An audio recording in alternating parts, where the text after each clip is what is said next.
अस्सलामु अलैकुम वरहमतुल्लाहि वबरकातुहू। ज़ान मिल्लत इस्लामी आप तमाम उम्मती को मुफस्सल की तरफ से सलाम अर्ज़ है। घर में बड़ी पर्दा नशीन इज़्ज़तदार माँ और बहनों को मुफस्सल की तरफ से सलाम अर्ज़ है। बर के बहरहाल अल्लाह से उम्मीद है आप लोग खैरियत से होंगे, अल्लाह की हिफाज़त में होंगे।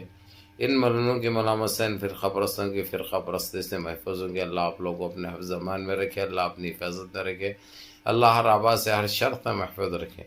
बहरहाल बहरकैफ़ मेरे अज़ीज़ दोस्तों, मेरे भाइयों, देश के हालात से भी आप लोग वाकिफ़ है और देश के बाहर के हालात से भी आप लोग बजा वाकिफ़ है, क्योंकि ये भाई आपका हर मुमकिन कोशिश कर रहा है कि आप लोग सारी दुनिया की ख़बरों की जानकारी रख सके ताकि कोई आप लोगों को गुमराह ना कर सके।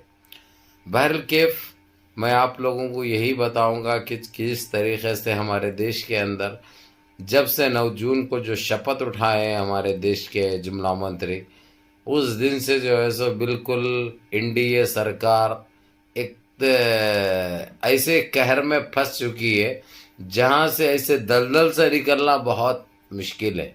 मुश्किल क्या, नामुमकिन है। क्योंकि इस वक्त जिस तरीके से समझाने की, मनाने की कोशिश की थी चंद्रबाबू नायडू को, जो आंध्र प्रदेश के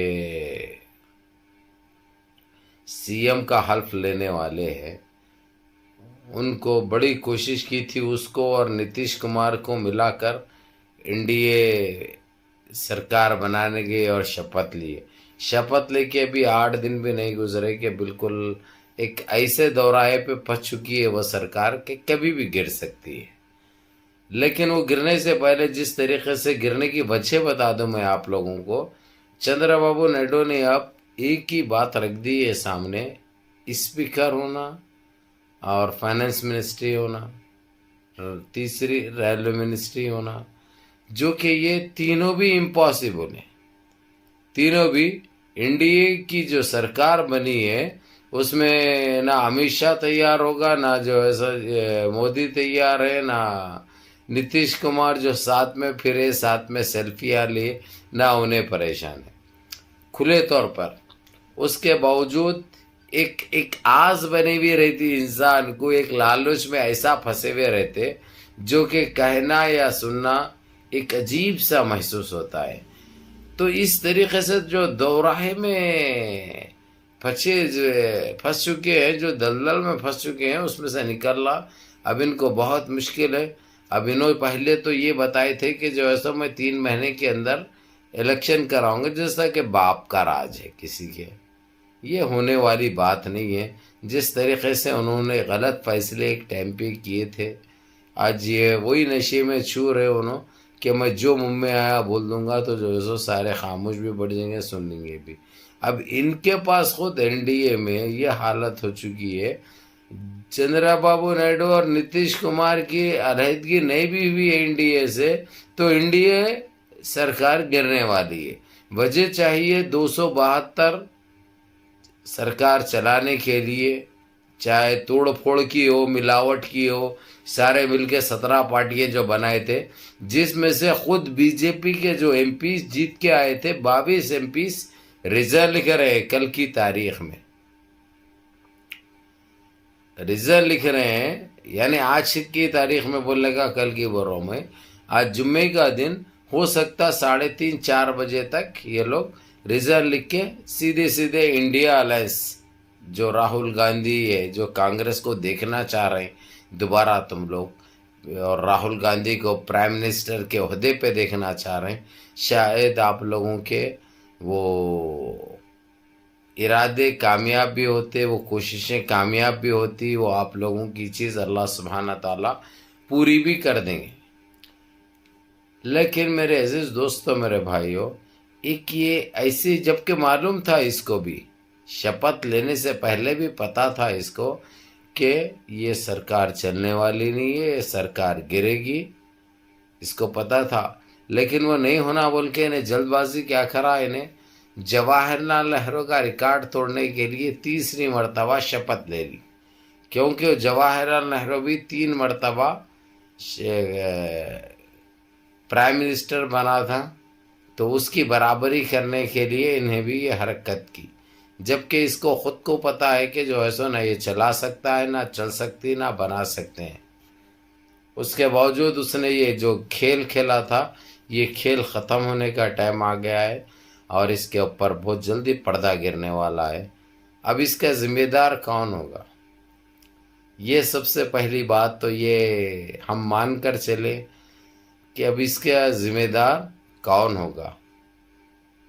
खुद प्राइम मिनिस्टर होगा या चंद्रबाबू नायडू तो खाली धमकी दिया है, अभी वो रोल अदा तो नहीं किया। चलो चंद्रबाबू नायडू करता, नीतीश कुमार करता तो समझ में आने वाली बात थी। उनसे पहले ही सरकार तो इनके खुद के एमपीज गिरा रहे हैं और वो लोग एक मिनट भी रहना नहीं चाह रहे भाई।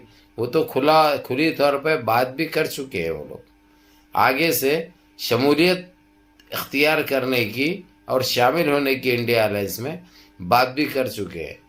तो हो सकता ये आप लोग वीडियो देखे तक वो काम भी हो जाएगा। वो जैसे ही होगे तो आज ही सरकार गिर जाएगी, यानी कल तक की भी ज़रूरत नहीं पड़ेगी। अब जैसा ही सरकार गिरेगी, ये नीतीश कुमार और चंद्रबाबू नायडू सीधा इंडिया अलायंस में भाग के आ जाएंगे और बहुत बड़ा लॉस हो जाएगा इनका। जहाँ पे 68 पे आ रहे थे एमपीस इनके 22 इधर आ जाने से इंडिया अलायंस में, वो 68 जाएंगे, क्या हो जाएंगे आप लोगों को अच्छी तरह मालूम है, 52 हो जाएंगे, 52 हो जाएंगे। इन जैसा ये 16 एमपी इसके हटेंगे, फिर उसके बाद उसके हटेंगे 8 तो क्या हो जाएगा, 46 हो जाएंगे, 44 सॉरी 44 हो जाएंगे, 244। कहाँ से बन सकती है सरकार? कहाँ से चला सकते हैं सरकार? इतनी 17 जने मिलके भी वो सरकार का कोठा पूरा नहीं होता 272 का। तो इन्हों बैठे बिठाए के शपथ लेके पछता रहे इन्हों। अब इतना परेशान है इन्हों जो अल्फाजों में बयान नहीं कर सकते। ये सिर्फ एक ही बात बोल सकते हैं कि अल्लाह की मार है, क्योंकि उसकी लाठी में आवाज़ नहीं होती। जब वो गरजती है तो ऐसे ही बरसती है जिस तरीके से बरस रही है। तो बहरहाल बहुत परेशानी के आलम में इस वक्त एनडीए और ख़ासकर हमारे देश के प्राइम मिनिस्टर, प्रधानमंत्री बहुत बहरानगी का शिकार है, बड़े सोच विचार का शिकार है। लेकिन हमको देखना है अब कि आज क्या होता है। आज या कल में ये सरकार bye bye bye bye bye bye bye bye, अभी ठहरो, अभी मालूम हो जाएगा, अभी ठहरो, जल्दी क्या है, वो जल्दी करे थे, अब कब बोल के लगता, जल्दी करने का यही है। तो देखेंगे इंशाअल्लाह ताला। बहरहाल कैफ मुनज़्ज़म रहिए, मुत्तहिद रहिए, अपनी सफ़ों में इत्तेहाद बरक़रार रखिए, नमाज़ों की पाबंदी करिए, माँ बाप की खिदमत करिए, बड़ों के अहकाम पे अमल करिए और अपने इस भाई को भी दुआओं में याद रखिए। अस्सलामु अलैकुम व रहमतुल्लाहि व बरकातहू।